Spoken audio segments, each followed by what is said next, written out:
Good evening. Thank you all for coming. I'm excited to have Linda here. Linda is another girl from Wapakoneta, and her family grew up across the field from my family, and I was sharing with her at dinner that my father and her father had a bet. I was due around her father's birthday, and by golly, I was born on his birthday. So that's always been a fun joke between the fathers, and her mother and my mother are dear, dear friends, and her mother and my father went to school together, and along with Neil Armstrong. So her mom's a very famous artist in our area, Marjorie Brandt. So there's a lot to be said about our family connection. And as for me, she's just a tiny bit older than me. But Linda, I always admired as the most beautiful girl I ever knew in my life. She just was beautiful inside and out. And I always aspired to be like her. And she just always made an impression on me, even as a young girl. And she left my life for a little bit as we both grew up and went our separate ways. And lo and behold, she came back into my life, and I thank God for that. For those of you that are part of my heart-to-heart family, she is the one that does our grief counseling, sharing on Thursdays, because Linda has had a life that has been hit by things that has caused grief, and she has helped so many in our group. And so when she told me 2.5 years ago that she would be, well, 3.5 years ago, that she'd be happy to be a supporter of this, I was honored. And she'll share a little bit more about how God has used her. So I just wanted to tell you a little bit of how she and I are connected, and how she is in my life, and she told me that she was coming from St. Augustine and asked if she could come speak to you, and I said, of course, I would love to have her come and speak. I am asking that we do a free will offering. There will be a plate in the back of the church, so if you would please do that, I would appreciate it to help her with some of her expenses. You will find out that at the reception, she is an author of children's books as well as adult books, and she will have some of those books with her so she can sign them, you can purchase them. But I'm very proud of this woman that I'm honored to call a dear friend. And I just want us to welcome her, and I hope you're inspired by her as much as I have been in my life. So please welcome Linda Brandt.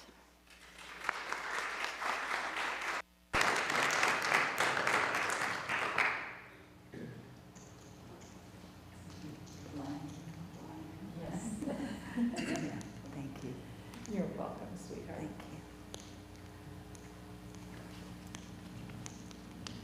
Thank you. Good evening, everyone. I am honored, absolutely honored to be here, and thank you very much for having me. When I was a young girl growing up in Wapakoneta, I aspired to be an author and an artist from the age of 4 years old. But I had a neighbor who had 5 children, and she worked full time, and when she would come home in the afternoons, and if it was nice outside, the children would be outside playing. But this one day, she came home. It was a beautiful afternoon, and there were no children anywhere. She called and called their names, nothing. She started to get a little concerned, so she tiptoed towards the house and got up to the kitchen window, and there were all 5 of her children playing with baby skunks. She put her hands on the windowsill and said, "Run, run!" With that, they all picked up their baby skunks and ran. So tonight, I know that some of us, if not all of us, walked in here with some skunks in our lives. But maybe this is the night that we can get rid of some skunks. They look real pretty and cute at first, but we all know where skunks can lead us, you know. So I have learned in my life that gratitude is a very, very important thing for me. Gratitude gives you an ability to look at life as a gift. But what it also does is give you the ability to be grateful even in death, because death, when we know Christ, leads us to a new dimension. And so you can learn, and I'll tell you more about my death experience and how I learned that. My son Scotty was 32 years old and was killed by a drunk driver just outside of Wapakoneta in 2002. And then in 2004, I was diagnosed with an extremely rare and serious brain tumor. And I had gone to St. Augustine to have lunch on the beach. I didn't know I had anything wrong with me. And I collapsed and I didn't come to. And I was taken from the beach to our local hospital. And from there, I was put up on the 8th floor after they did the MRI and the CAT scan. And they couldn't stabilize me, so they put me, I'm told, I didn't know this happened, in the back of an ambulance going 130 miles an hour, going to Gainesville, to Shands University Hospital, a teaching hospital. Was rushed into a 10.5-hour surgery with 9 neurosurgeons. And it was the first time they had ever used a computer-driven scalpel. And so out of the 9 neurosurgeons, the main neurosurgeon sat there for 10.5 hours, taking sliver after sliver after sliver of brain tumor.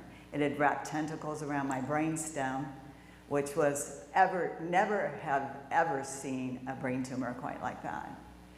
And 3 weeks later, I developed spinal meningitis. And I actually was put in an MRI tunnel because I was not responding to the antibiotics they were using. And I died, I flatlined. And at that time, my son Scotty had been gone 2 years, and he climbed in the tunnel with me. And he said, "Mom," he said, "I've come to take you home." Now, Scotty was 32 when he was killed. He was 21 when he entered the tunnel, because I have a picture of him blowing out the candles on his cake on his 21st birthday. And I said, "Scotty, it's not my time, honey, I can't go." And he said, "Mom, it's not your call." And he kissed me on the cheek, and he started to say Psalm 23. When he got to the 4th verse that says, "Yea, though I walk through the valley of the shadow of death," the whole tunnel lit up. And at that same instant, I heard my daughter scream out in the hallway. She had witnessed me moving around in a tunnel before that, and then I suddenly went still. And the nurses went running because they weren't prepared for somebody to flatline in an MRI tunnel, so they had to get the crash cart. They resuscitated me, which took nearly 5 to 7 minutes, I'm told, on my medical charts. And my left lung had collapsed, all my organs had stopped. And I watched them as they put needles in my stomach to try to get my body working again. Just last year, I was on a plane, I forget where I was going that time, and a hospice nurse, an elderly hospice nurse who had been her whole life.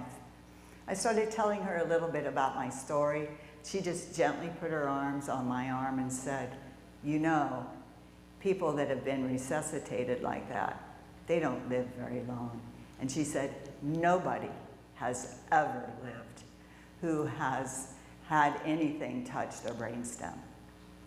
And she said, you're a miracle. That lady now travels to all my art shows. It's amazing. We became instant friends. And I know that I'm a miracle too. And I know that God is the reason that I'm here. As my little banner out there says, living proof.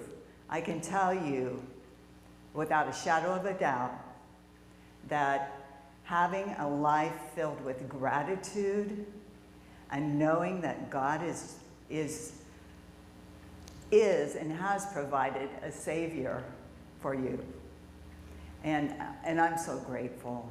And I love the story. In Acts 16, it said that Paul and Silas were thrown into prison. They were not only thrown into prison, but their feet were stockaded, which was torturous because they couldn't lay, they couldn't sit, they had to stand. And that in some translations it said that they were put in the bowels of the prison, which meant that they were probably in the basement. And the floors above them where all the excrements would drip down on them. And I can just imagine Silas looking at Paul and going, now what are we going to do? And Paul said, we're going to sing and praise God. And when they did at midnight, the Bible says that all of the doors of the prisons suddenly flew open, but nobody moved. And the guard came running towards them and said, go ahead, take my sword, kill me, because they will. Paul said, don't worry, we're all here. We're here. And that story shows me that when God shows up, nobody can do anything. And the guard asked Paul and Silas to come home with him for dinner. And that night, the guard and his family, complete family, were saved. And so I know when God has shown up in my life, because when my son told me that he was taking me, he was bringing me home, and I told him I couldn't, and I heard my daughter scream and crying out in the hallway, and I knew what she felt when my son was killed, and I didn't know what she would do if something happened to me. And then when Scotty said, it's okay, Mom, I love you, and he turned, and I saw him fade into the whiteness. And it's something I will never, ever forget. You know, on the physical side, it took 3 years to learn to walk again. It took enormous amounts of effort to learn to paint again. I had to learn to paint with my left hand. And I had never even thought about putting a brush in my left hand. I'd been painting since I was 4 years old. Even little things like feeding myself at first were very difficult. And my friend Joanne, she came down to St. Augustine to be with me. And in fact, Joanne's a big, important part of my life. Been friends since we were 5 years old. When I had the idea of Henry the Tulip Bulb, and then as the second book was progressing, we thought of a little character named Bob the Caterpillar. And that's a whole nother story. I'm not going to go into that, but Joanne was the one that really encouraged me all along the way to just keep going. My daddy was a big apple orchard fan, and we lived at the outsets, just outside the city limits in Wapak, and we had lots of apple orchards. And he liked to take me out there, and we would walk through the orchard, and he taught me a lot about life through apple trees. And one day he said to me, Linda, and the trees were bare. He said, you might think these trees are dead, but this is just a season. I said, Daddy, if they're dead, we should cut them down and start over. He goes, that's not the point, Linda. These really aren't dead. They might look dead, and they might look like that for a season, but this spring, He said, you're going to see blossoms on those trees. You're going to see buds in the summer. And then in the fall, I saw those same trees that looked so dead the seasons before be full of so many apples that the limbs touched the ground. So we have to remember sometimes we go through seasons. I went through a terrible season of darkness. I know what it's like to feel darkness. But children, babies, formed in the womb, live in darkness. And then their little fingers start to grow and their hearts begin to,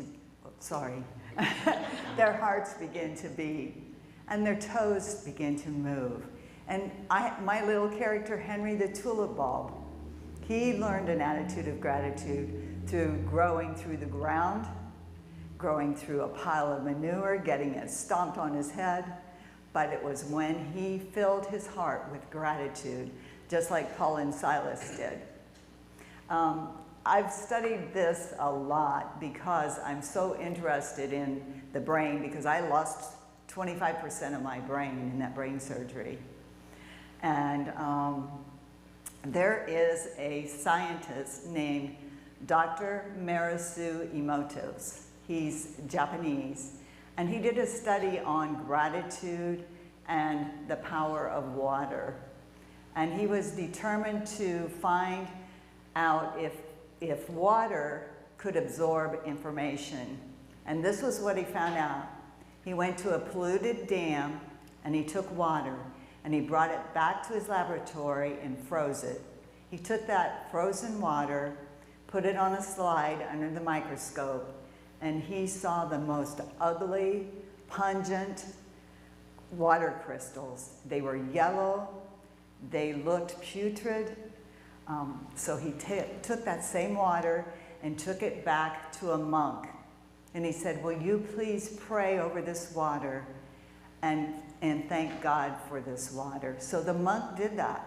He took that same water back, froze it, put it on the slide under the microscope, and the most beautiful snowflakes, all of different creative designs, were on that glass. It was amazing what gratitude did for the water. So his study said to me, if we are 85% water, what are we absorbing? By the news that we read or listen to or watch, you know, the things that we surround ourselves with, maybe even the people we surround ourselves with. But I have found for myself to be especially intent on the people that I surround myself with, that they're positive and that they're good people and that they're Christ-like people, they're loving people. And so that's a little bit about the gratitude that I've had in my life and the things that have happened to me. The thing that I have learned, and I was sharing a little bit of this with Bonnie earlier, is I was a Christian from the time I was in my 20s, but I really didn't live for Christ. And my mother would say to me, honey, are you dating Jesus or are you married to him? And I can truly say that today I am married to him. And I'm grateful to be here tonight to share with you. It's been an amazing journey for me. I know what darkness is like. I know what skunks are like. So maybe tonight, wherever you're sitting, if you'd like to leave your skunks here and meet the Messiah with gratitude and find out how your life can become a magnet for miracles as well. I never thought that when all of that stuff was happening to me, and then I lost my home twice, and just 2 weeks ago when Ian hit Florida, I lost my studio, my garage, which was my workroom, my car, and I go, wow, I really didn't want this to happen again, but the last time that it happened, I'd always wanted new plumbing and electric for my house. I have it now. Well, and part of it. So you just don't know what God can take and turn into something as a gift for you. I never thought that brain surgery for me would be a gift, but I've been able to meet neurosurgeons from all over the world. I'm the only survivor in the world of this brain surgery. And it's not anything I'd wish on anybody, but what it did for me was bring me to the full knowledge of Jesus Christ. And if I had to go through it again to do that, I would, because there's nothing better than him. I can truly say that. So tonight, I hope that I have made a difference in your life, and I hope that maybe what I've shared with you will help you make a difference in another person's life as well. Thank you.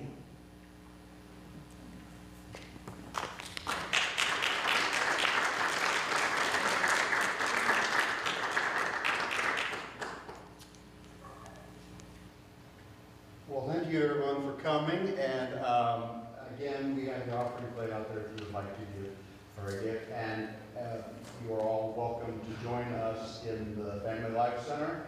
We have some refreshments, and also we have some of her books out there. And we got Starry Bites too, which are also the cookies that were made.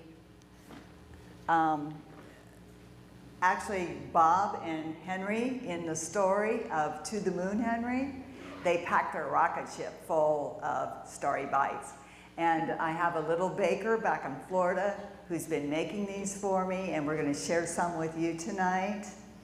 And it's just going to be a fun time. The tulip ball gets around. Yes. Yeah. His pants are on fire, is what I like to say. Well, thank you very much. And Thank you. I'm sure we all appreciate that. That's it. That's it. That was short. That's all.